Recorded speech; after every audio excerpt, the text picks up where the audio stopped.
Kediler.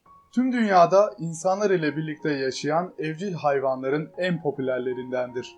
Her ne kadar evcil olsalar da sahip oldukları özellikleriyle özgür bir hayat sürerler. İstemedikleri bir şeyi kedilere asla yaptıramazsınız. Örneğin onları zorla sevemezsiniz. Çünkü kediler özgür ruhlu canlılardır. Kedi besleyen insanlar kedilerin özelliklerini, ne gibi ihtiyaçları olduğunu ya da kedilerin ne istediğini çok iyi bilir. Kedilerin ihtiyaçları sayesinde insanlar kediler için bugüne kadar çok sayıda icat yapmıştır. Kedi kumu bu icatların belki de en önemlisidir. Bu videoda kedi kumunun nasıl icat edildiğini ve ilginç hikayesini anlatacağım. 1939-1945 yılları arasında yapılan ve dünya üzerinde derin yaralar bırakan 2. Dünya Savaşı'nın bitmesinden sonra Edward Love isminde bir adam Amerika Birleşik Devletleri Deniz Kuvvetleri'nden terhis edildi. 1920 yılında doğan Edward Love henüz 20'li yaşlarındaydı. Askerlikten terhis edilmişti ve beş parasızdı.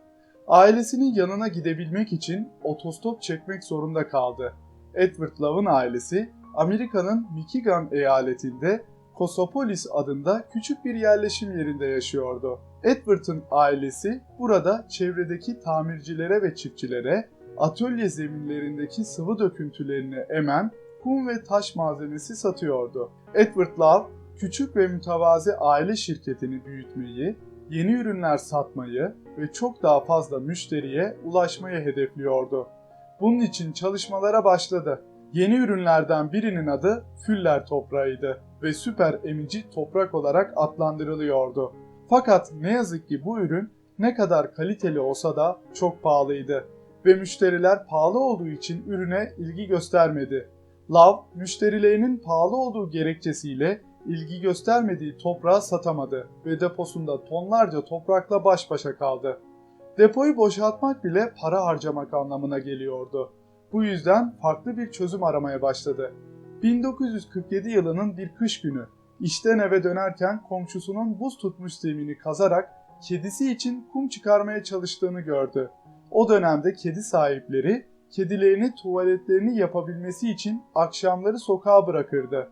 Fakat dondurucu kış aylarında kedileri soğuktan üşümesin diye dışarı çıkarmazlardı.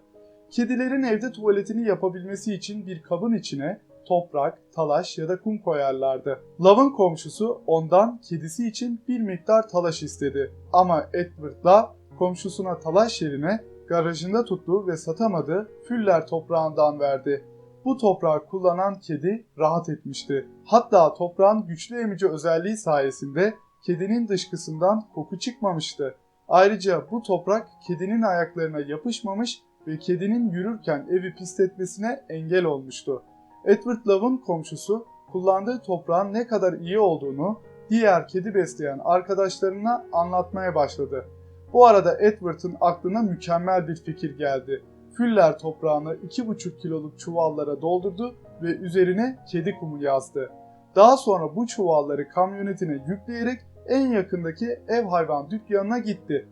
Fakat Edward Love daha önce yaşadığı sorunun aynısıyla karşı karşıya kaldı. Dükkan sahipleri ürünün pahalı olduğu gerekçesiyle kimsenin almayacağını ve bu yüzden satmak istemediklerini belirttiler.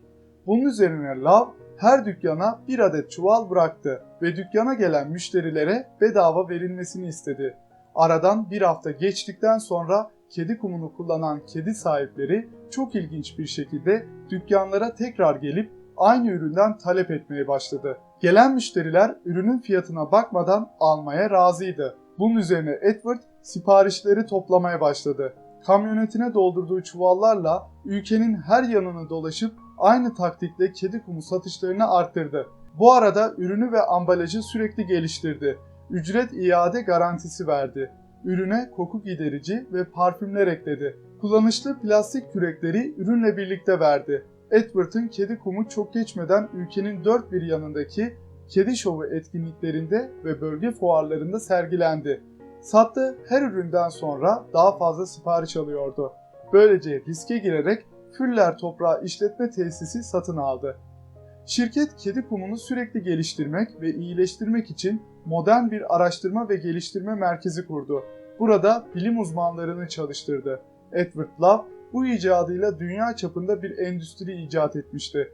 1990 yılında emekli olduğunda şirketinin satışından elde ettiği yıllık gelir 210 milyon dolardı. Bir zamanlar pahalı olduğu gerekçesiyle kimsenin tercih etmediği Füller toprağı kedi kumu oldu. Gelişti ve bugünlere geldi.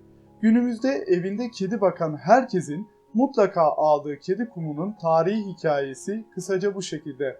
Yapılan bu icat sayesinde kedilerimiz bugün hem daha rahat tuvaletlerini yapıyor hem de onların dışkıları bizleri rahatsız etmiyor.